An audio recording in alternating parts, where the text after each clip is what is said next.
బొబ్బర్లు వీటిని అలసందలని కూడా పిలుస్తాము. వీటిని మొలకలు చేసుకోవడానికి నేనైతే మార్నింగ్ మంచిగా వాష్ చేసి నానబెట్టాను. ఈవినింగ్ దాంట్లో ఉన్న వాటర్ తీసేసి మళ్ళీ వాష్ చేసి పక్కన పెట్టాను. ఏదైనా క్యాప్ పెట్టేసి నైట్ అంతా అలాగే ఉంచాలి.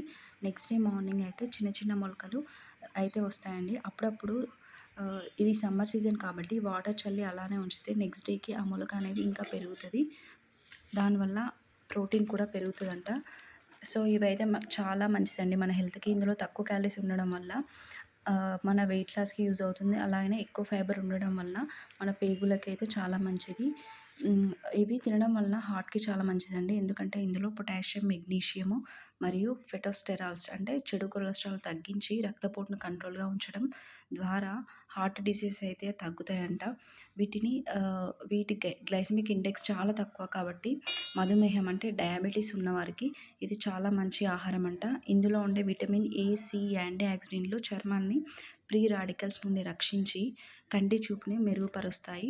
ఇవి ఇలాగే పచ్చిగా తిన్నా మంచిదే. అలా తినలేని వాళ్ళైతే అంటే కొంచెము తాలింపు వేసుకొని తింటే మంచిదండి. ఆ తాలింపు కూడా నేను ఎలా చేస్తానంటే ఆవు నెయ్యితో చేస్తాను. అంటే తక్కువ వేసేసి కొంచెం కరివేపాకు అలా మనకు ఎలా తాలింపు ఎలా ఇంట్లో నార్మల్‌గా ఎలా చేస్తామో అలా చేసుకొని తినొచ్చు. లేదు పచ్చిగా తినాలనుకున్న వాళ్ళు అలానే తినొచ్చు. కొన్ని ఫ్రూట్స్ యాడ్ చేసుకొని. అలా కూడా తినలేని వాళ్ళైతే కొంచెం పచ్చి ఆనియన్, కొత్తిమీర, పచ్చిమిర్చి, పుదీనా అలా మనకు అంటే మనం ఎలా తినగలిగితే వాటిని అలా చేసుకొని తినాలి. తాలింపు వేసినా కూడా ఎక్కువసేపు అయితే వేడి చేయకుండా నార్మల్‌గా లైట్‌గా స్టీమ్ చేసేసి వాటిలో అన్నీ యాడ్ చేసుకొని ఇలా తినొచ్చండి.